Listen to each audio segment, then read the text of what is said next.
How to use secret crush in Facebook dating. So here is Facebook dating, and you just sign up for that, and then in the bottom you just tap secret crush. So this is on every profile. That's just how you enter this screen.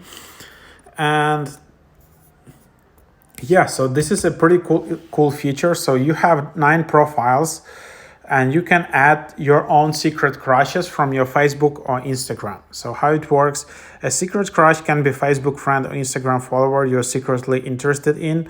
What happens when you add crushes, they will be notified that someone added them as a secret crush in dating. If you both add each other as crushes, you will match and names will be revealed.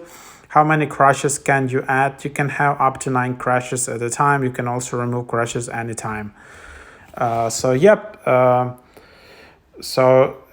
secret crush can be your Facebook friend or your Instagram follower. So you can't just add anyone. So that's just what it is.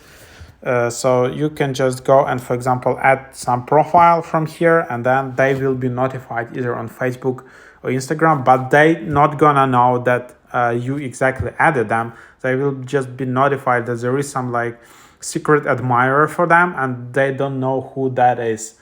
And then if they join dating and they also match you, then you will have a match together. So that's how it works.